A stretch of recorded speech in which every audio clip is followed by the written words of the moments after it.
बिस्मिल्लाहिर्रहमानिर्रहीम। अस्सलाम वालेकुम। हमारा एंडोक्राइन सिस्टम का यूनिट चल रहा था जिसमें हमने पहले वीडियो लेक्चर में पूरे एंडोक्राइन सिस्टम का इंट्रोडक्शन किया था। इसमें हमने ये देखा कि एंडोक्राइन सिस्टम में कितने ग्लैंड आते हैं और इन ग्लैंड के कौन-कौन से हार्मोन्स होते हैं जो उनमें से रिलीज़ हो रहे होते हैं और वो हमारे बॉडी के ऊपर किस तरह इफ़ेक्ट कर रहे होते हैं। ये सारी चीज़ें हमने शॉर्टली डिस्कस की थी। और उसके बाद हमने ये बताया था कि आपको क्लियरली हर हर एक ग्लैंड के बारे में बताया जाएगा कि इनमें से कौन से हार्मोन कहाँ से रिलीज़ होते हैं और उनके क्या-क्या फंक्शन होते हैं। और आज हम इस वीडियो लेक्चर के अंदर पिट्यूटरी ग्लैंड को डिस्कस करने वाले हैं। तो सबसे पहले हम उनकी डेफिनेशन को पढ़ते हैं कि pituitary gland is a P shaped structure in the head. मतलब ये एक मटर टाइप स्ट्रक्चर होती है इसकी, जो कि हमारे ब्रेन में मौजूद होता है बिलो द हाइपोथैलेमस। हाइपोथैलेमस के नीचे मतलब ये प्रेजेंट होता है, इसकी लोकेशन है। It is also called master gland. इन्हें हम मास्टर ग्लैंड भी कहते हैं। क्यों मास्टर ग्लैंड कहते हैं? Because it produce hormone that control all activities of other gland. मतलब ये कुछ ऐसे हार्मोन रिलीज करता है जो अदर ग्लैंड होते हैं उनके अंदर जो एक्टिविटीज हो रही होती है उनको ये कंट्रोल करता है। लाइक जो दूसरे ग्लैंड होते हैं उनके जो हार्मोन होते हैं वो कभी इंक्रीज या फिर डिक्रीज हो जाते हैं, तो ये उनके ऊपर भी अपना काम करता है। तो इस वजह से इन्हें हम मास्टर ग्लैंड कहते हैं। एंड मेनी बॉडी फंक्शंस, और भी बहुत सारे बॉडी के फंक्शन होते हैं, हार्मोनल फंक्शन होते हैं, उनके ऊपर भी ये इफेक्ट करता है और उनको एक नॉर्मल लेवल में लेके आता है। अच्छा, फिर अगर हम एनाटॉमी की बात करें, the pituitary gland also known as a hypophysis. मतलब पिट्यूटरी ग्लैंड का जो अदर नेम है वो है हाइपोफाइसिस भी हम इसे कहते हैं। P size shape gland at the base of brain that's vital for life. It's sometimes called master gland because it controls the function of the other endocrine gland। ये तो मैंने पहले भी बताया, मास्टर ग्लैंड कहते हैं हम इन्हें, जो कि अदर ग्लैंड होते हैं एंडोक्राइन ग्लैंड, उनके मतलब जो फंक्शन होते हैं उनको ये भी कंट्रोल कर रहा होता है। The pituitary gland is made up of 3 regions. इनमें पिट्यूटरी ग्लैंड में 3 रीजन होते हैं। द एंटेरियर लोब, जहाँ से हमारे 6 हार्मोन रिलीज हो रहे होते हैं। पोस्टीरियर लोब, जहाँ से 2 हार्मोन रिलीज होते हैं। और समटाइम इंटरमीडिएट लोब भी मौजूद होता है। लेकिन जो मेजर लोब है इनके वो एंटेरियर और पोस्टीरियर है। एंटेरियर लोब से सिर्फ एक ही हार्मोन रिलीज होता है, मेलानोसाइट स्टिमुलेटिंग हार्मोन, MSH के नाम से, जो कि हमारे मतलब जो स्किन का जो कलर होता है या वाइट या फिर डार्क कलर होता है, ये उनको मेंटेन कर रहा होता है। MSH जो कि हमारे इंटरमीडिएट लोब से रिलीज होता है hormone. Each lobe produce different hormone. हर एक हार्मोन जो लोब होता है वो अलग अलग different type of hormone release कर रहे होते हैं, और वो हम इसी वीडियो लेक्चर के अंदर ही डिस्कस करेंगे। The hypothalamus and pituitary gland are connected by a stalk of nerve and blood vessels called pituitary stalk।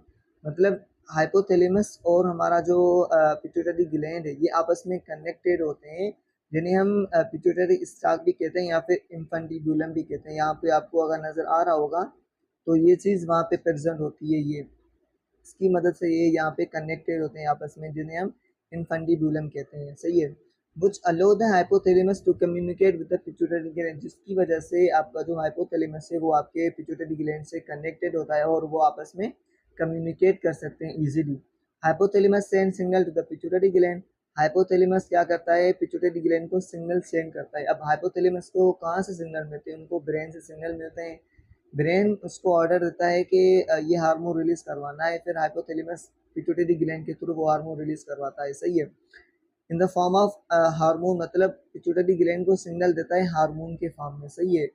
जो इलेक्ट्रिकल इम्पल्सेस होते हैं, लाइक जो हमारे नर्वस सिस्टम में होते हैं, उनके थ्रू ये इन्हें मैसेज नहीं देता, क्योंकि हमारा पिट्यूटरी ग्लैंड एक एंडोक्राइन सिस्टम में आ रहा है, तो ये अपना काम तभी परफॉर्म करेगा जब इनको हार्मोनली सिग्नल मिलेंगे। उसमें क्या होता है? That tell the gland where to release its own hormone. और फिर ये चीज़ उन्हें बताना है कि कौन से हार्मोन को या फिर कौन से ग्लैंड को एक्टिव करना है और उनसे कौन सा हार्मोन रिलीज करना है जो कि हमारे बॉडी के लिए मतलब इफेक्टिव है। सही है। तो ये चीज़ हमने पहले भी डिस्कस की। पोस्टीरियर और एंटीरियर लोब हमारे पिट्यूटरी ग्लैंड है, उनके बीच में हमारा इन्फेंटिबुलम है जो हाइपोथैलेमस और पिट्यूटरी ग्लैंड को आपस में कनेक्ट कर रहा होता है सिग्नलिंग के लिए। अच्छा, तो इसमें एक और चीज़ है जिसमें ये चीज़ बता रहा है कि एंटीरियर लोब से कौन से हार्मोन रिलीज होते हैं और पोस्टीरियर लोब से कौन से हार्मोन रिलीज होते हैं। ये जो चीज़ें हैं हमारी, ये हमारे एंटीरियर लोब से रिलीज होती हैं। तकरीबन 6 हार्मोन है, ये हमारे एंटीरियर लोब से रिलीज होते हैं, यानी कि वो पिट्यूटरी ग्लैंड का जो फ्रंट पोर्शन होता है। ठीक है। और जो बैक साइड वाला होता है पोस्टीरियर लोब, उनसे दो हार्मोन रिलीज होते हैं, एक होता है ऑक्सीटोसिन और दूसरा होता है एंटी डायरेटिक हार्मोन एडीएस, जो कि यहाँ पे नहीं लिखा हुआ है, सही है। तो ये दो हार्मोन आपके पोस्टीरियर लोब से रिलीज होते हैं और 6 हार्मोन आपके जो हैं वो आपके एंटीरियर लोब से रिलीज होते हैं। इनमें थोड़ा सा फर्क है, 6 हार्मोन जो रिलीज होते हैं उनमें से जो पहले 4 हार्मोन है टीएसएच, एफएसएच, एलएच और एसीटीएस, ये हार्मोन आपके पिट्यूटरी ग्लैंड खुद ही रिलीज नहीं करेगा। ये तब रिलीज करेगा जब इनको मतलब पिट्यूटरी ग्लैंड को हाइपोथैलेमस से सिग्नल मिलेगा, तभी इन हार्मोन को रिलीज करेगा और ये हार्मोन अपने जो ग्लैंड है उनके ऊपर इफेक्ट करेंगे, उनको सिग्नल देंगे, फिर उनको एक्टिवेट करेंगे, फिर वहां से हार्मोन रिलीज होंगे। ये सारा सिस्टम कैसे होगा वो हम आगे पढ़ते हैं। और इसके अलावा फिर पीआरएल प्रोलैक्टिन या फिर ग्रोथ हार्मोन, ये मतलब पिट्यूटरी ग्लैंड से रिलीज होते हैं और वहीं से जाके हमारे बॉडी के ऊपर इफेक्ट करते हैं, सही है। देखिए जैसे टीएसएच है, ये थायराइड स्टिमुलेटिंग हार्मोन है, ये पिट्यूटरी ग्लैंड रिलीज करेगा, ये जाके हमारे थायराइड के ऊपर इफेक्ट करेगा, फिर वहां से हार्मोन टी3 और टी4 रिलीज होंगे जो कि हमारे बॉडी के ऊपर इफेक्ट करेंगे। होपफुली आपको ये चीज समझ में आ गई होगी। अच्छा, तो हम पहले एंटीरियर लोब से जो हमारे हार्मोन रिलीज होते हैं उनको स्टार्ट करते हैं। उनमें से सबसे पहले हमारा फॉलिकल स्टिमुलेटिंग हार्मोन आ रहा है, जिसे हम एफएसएस के नाम से जानते हैं। ठीक है, ये हार्मोन कहाँ पे रिलीज होता है? हमारे एंटीरियर लोब से रिलीज होता है और जाके हमारे जो सेक्स ग्लैंड होते हैं, जिसे हम गोनाड्स के नाम से जानते हैं, उनके ऊपर मतलब उनको क्या करता है, स्टिमुलेट करता है। अगर ये मेल में रिलीज होता है तो आपके टेस्टिस को स्टिमुलेट करता है कि वो स्पर्म प्रोडक्शन बढ़ाएं, सही है।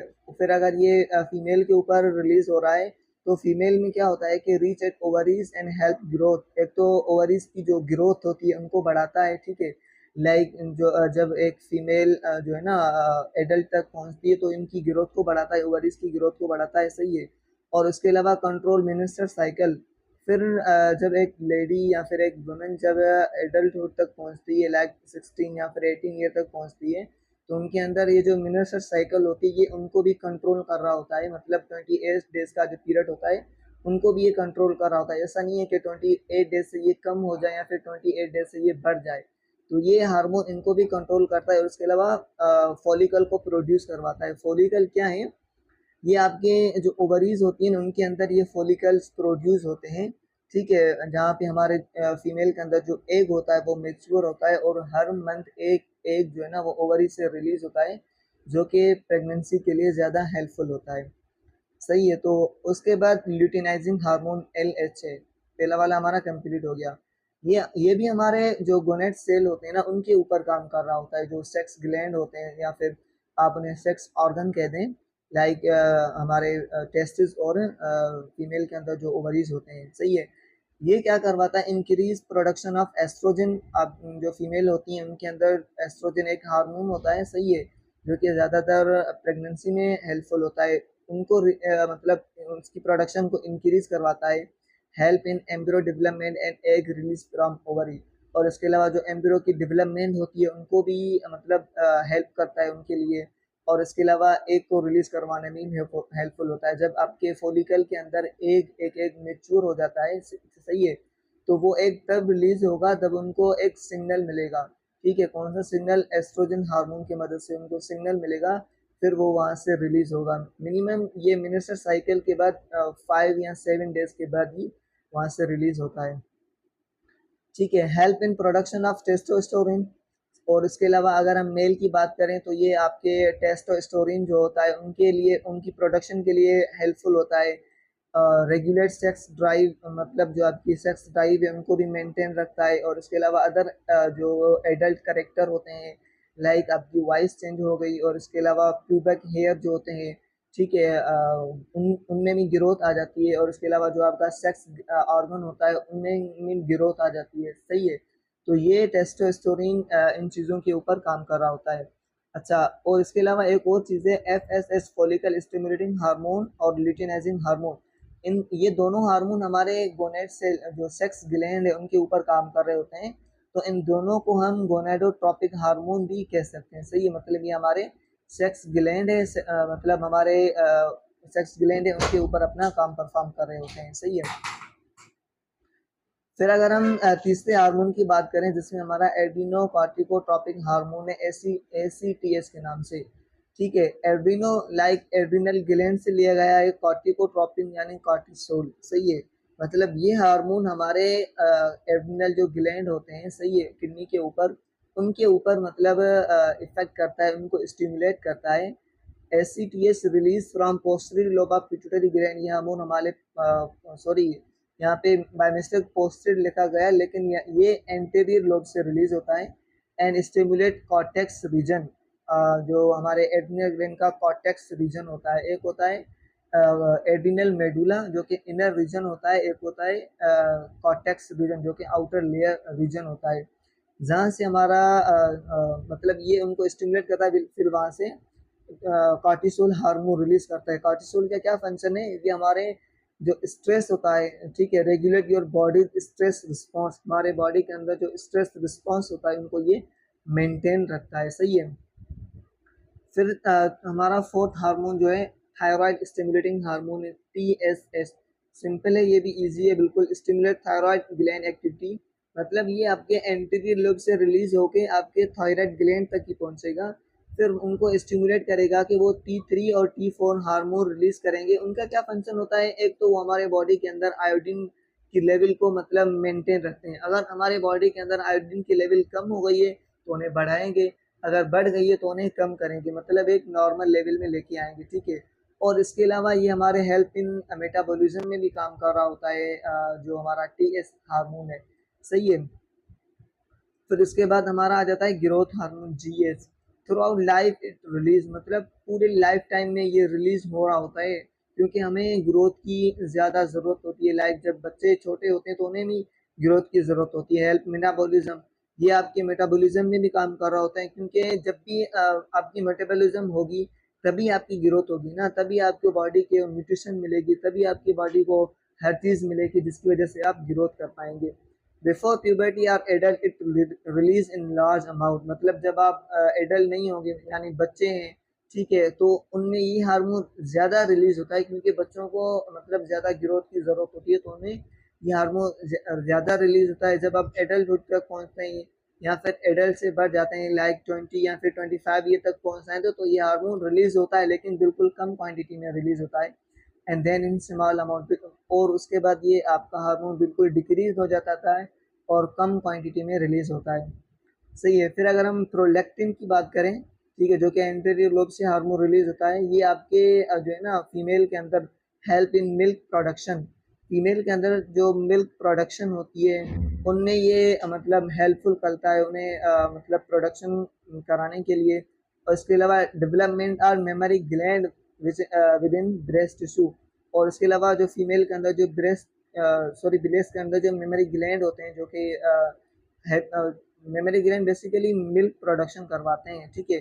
तो ये प्रोलैक्टिन हार्मोन उनके अंदर ही डेवलपमेंट करवाता है, सही है, ताकि मतलब बहुत ज़्यादा मतलब हाई क्वांटिटी में मिल्क की प्रोडक्शन हो। अच्छा, ये हमारा एंटीरियर लोब कंप्लीट हो गया, ठीक है। उसके बाद हमारे पोस्टीरियर लोब से कुछ हार्मोन है जो रिलीज होते हैं। इनमें से मोस्टली दो हार्मोन है जो हमारे पोस्टीरियर लोब से रिलीज होते हैं, जिनमें सबसे पहले आता है ऑक्सीटोसिन। ऑक्सीटोसिन को हम बॉन्डिंग या फिर लव हार्मोन भी कहते हैं, सही है। आफ्टर ये मोस्टली डिलीवरी टाइम ही रिलीज होता है। After delivery in female the production of oxytocin increase, oxytocin की जो प्रोडक्शन होती है वो बढ़ जाती है डिलीवरी के बाद, to make a strong bond between mother and child, मतलब एक माँ और बच्चे के बीच में एक स्ट्रॉन्ग बॉन्ड बनाने के लिए, उनको आपस में बॉन्डिंग बनाने के लिए, ताकि उनकी जो बॉन्डिंग बढ़ेगी तभी तो उनके अंदर एक प्यार और मोहब्बत बढ़ेगा, सही है। तो उनके लिए ये चीज़ बनाने के लिए, बॉन्डिंग बनाने के लिए ये हार्मोन रिलीज होता है मदर और उसके चाइल्ड के बीच में। फिर इसमें क्या है कि secret milk in mother breast and babies तक। अच्छा, उसके अलावा ये मदर के अंदर ब्रेस्ट के अंदर मतलब मिल्क की भी जो है ना सीक्रेशन करवाता है, जब एक बेबी उसकी मतलब सकिंग करवाता है, ब्रेस्ट को सक करता है, तो उनमें मिल्क की प्रोडक्शन को भी बढ़ाता है। अच्छा, फिर इसमें कह रहा है कि लोग oxytocin help in release milk, मतलब ऑक्सीटोसिन सिर्फ ये काम कर रहा थे मिल्क को रिलीज करवाने में काम करवाता है, और प्रोलैक्टिन ही होता है जो मिल्क की प्रोडक्शन करवाता है, सही है। तो ये इन दोनों में थोड़ा सा डिफरेंट है, ये आपने याद रखना है, सही है। और लास्ट में हमारा एंटी डायरेटिक हार्मोन है। डायरेटिक बेसिकली हम हाई अमाउंट ऑफ यूराइन को कहते हैं, सही है। Anti diuretic low amount of urine को कहते हैं, जो कि हम लो अमाउंट ऑफ यूराइन एक्सक्रीट, मतलब हमारे बॉडी से यूराइन की जो है ना वो क्वांटिटी बिल्कुल लो एक्सक्रिएट हो रही है। रिलीज फ्रॉम पोस्टीरियर लोब से ये हार्मोन रिलीज होता है पिट्यूटरी ग्लैंड के पोस्टीरियर लोब से by action of hypothalamus to kidney, by action of hypothalamus. ठीक है, मतलब इनको तभी मतलब रिलीज होना है जब इन्हें हाइपोथैलेमस एक्शन देता है, मतलब इनको सिग्नल देता है कि एंटी डायरेटिक आपने हार्मोन रिलीज करवाना है, सही है। Store water and fasting condition, मतलब ये हमें क्यों करवाने की, मतलब हार्मोन जो है ना हमारे बॉडी में क्यों रिलीज है, क्योंकि हमारे बॉडी के अंदर जो है ना वाटर की ज़्यादातर क्वांटिटी जो होती है ना वो लॉस होती जाती है यूरिन के थ्रू। जब हमारे बॉडी में ज़्यादा यूरिन बाहर निकलेगा तो उनके साथ साथ एक तो हमारे बॉडी में डिहाइड्रेशन होगी, सही है, मतलब हमारे बॉडी जो है ना उनमें फ्लूइड की कमी हो जाएगी, और इसके अलावा इलेक्ट्रोलाइट भी मतलब डाउन होते जाएंगे, कम होते जाएंगे, जिसकी वजह से आपका बीपी भी ऊपर नीचे हो सकता है, सही है। और इसके अलावा रिटेंशन ऑफ वाटर, मतलब ये एंटी डायरेक्ट हार्मोन क्या करवाता है, आपके बॉडी के अंदर फ्लूइड को स्टोर करवाने में हेल्पफुल होता है, सही है।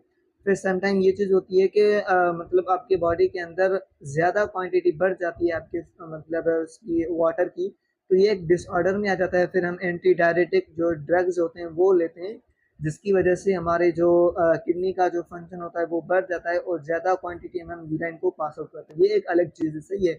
लेकिन यहाँ पे ये चीज़ बता रहा है कि आपके बॉडी मतलब ज़्यादा यूरिन को सीक्रेट कर रही होती है, तो एंटी डायरेटिक हार्मोन क्या करता है, उनकी सीक्रेशन को स्टॉप करवाता है, ताकि हमारी बॉडी ज़्यादातर यूरिन को बाहर निकालेगी, तो हमारे बॉडी में एक तो फ्लूइड की कमी हो जाएगी और उसके अलावा इलेक्ट्रोलाइट की भी कमी हो जाएगी।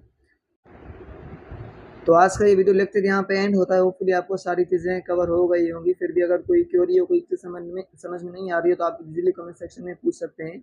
अगर वीडियो अच्छी लगी हो तो सब्सक्राइब और लाइक ज़रूर कर लिएगा। मिलते हैं अगली वीडियो में, तब तक के लिए अल्लाह हाफिज़।